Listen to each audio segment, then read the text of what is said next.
The president is going after Google, claiming the tech giant search results are rigged. Listen to what he had to say just moments ago in the Oval Office.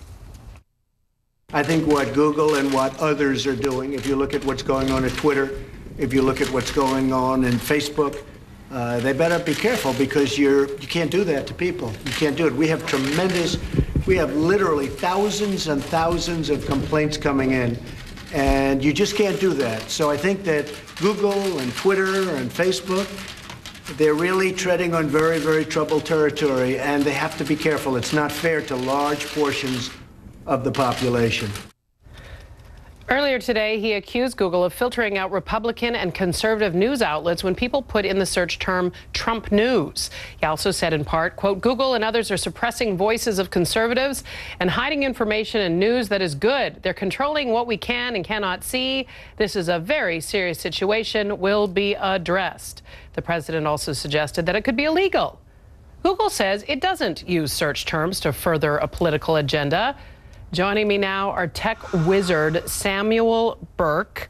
The president, heavy on criticism, light on details. So I'm going to get you to fact check what is going on at Google, as he says. Michaela, there is no credible information that would suggest that what President Trump is tweeting and saying in the Oval Office is correct. In fact, it appears that the reason that the president is talking about this now is because conservative Fox Business News host Lou Dobbs was talking about a study on his show, a study from a group called PJ Media. You've probably never heard of them before. They're not an academic group, which is where some of the best studies come from. They have a study that they've put together showing Google News results, but they say something, for example, like the Associated Press, CNBC, Bloomberg, that those outlets are considered liberal ones. Keep in mind, one of the closest advisors to President Trump actually just came from CNBC, so that doesn't have a lot of logic there. So these are really allegations from conservative outlets that now the president is running with. And I just want to show you a tweet that I sent out earlier. When I saw the president tweeted this morning, I just checked,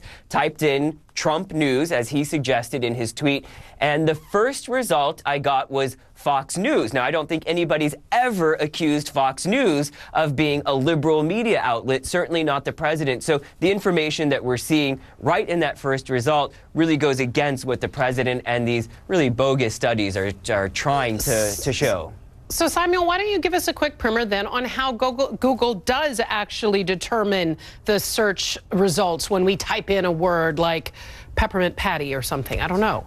Well, to be honest with you, we don't know all the details about Google News searches because it uses an algorithm, but we do know some of the details. It uses an algorithm, and all these companies want to protect their algorithms. But because we work in the news business and we want our articles to show up more, we know, and all outlets know this, not just HLN, CNN, Fox News. We all know this type of information, that if there are certain keywords you put in, it will do better in the Google News results. One thing that's very useful is if you're the person who breaks a story. If Michaela Pereira has this scoop and everybody's saying so-and-so told Michaela Pereira this in an interview, the original article where Michaela had this or the video, that will come up first. So it's a lot of times the best information that everybody is citing, not just CNN, the Associated Press, also Fox News and CNBC, that will come up. You can also make the results individual to you, and a lot of it has to do with location. They want to give you results in London that are different from what you might get in New York or LA. So a lot of it is location based.